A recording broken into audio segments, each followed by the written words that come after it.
pa nalalagay. Ang ayos. Hindi na makatiis si Taro. Kaya pala pandalas na ng laging labas. Siya, kalaki ng tinae eh. Kadiri, ang haba ah. Kakalinis ko lang eh. Yan.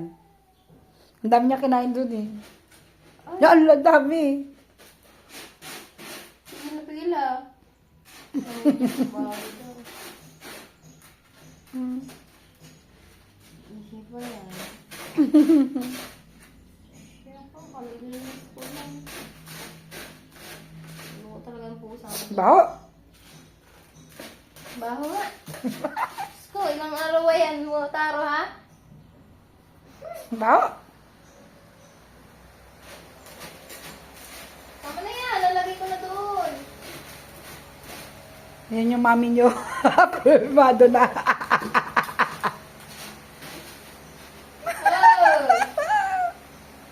Baho. Kakalinis. Baho, di ba?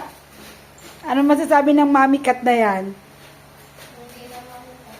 Naku, talagang bugbugin si Taro. Nya. Hindi na makatiis. Binuwat na.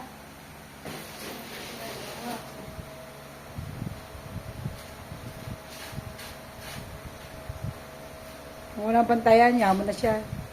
Ulo ko yan eh. Taro ha?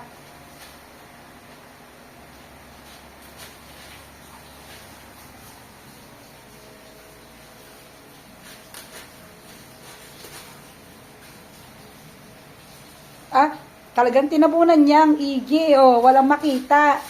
Kaya pala hindi siya matapos-tapos. Gusto niya yung walang nakikita, walang naaamoy. Galing ah. Hinaamoy niya muna bago niya iwan kapag wala na talaga. Kanya iyo. Oh, natabunan na lahat eh.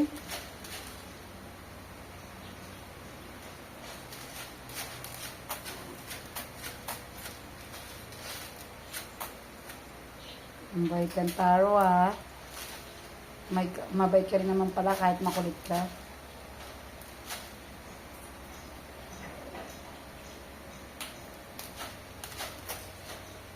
Okay na?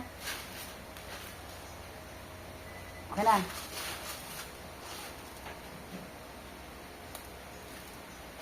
Hindi niya maiwan kasi siguro madaming tayo niya kaya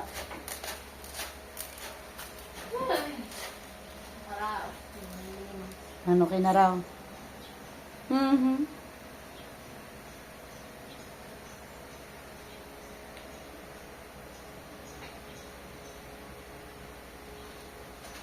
Dinalikan niya pa kasi may naamoy pa siya.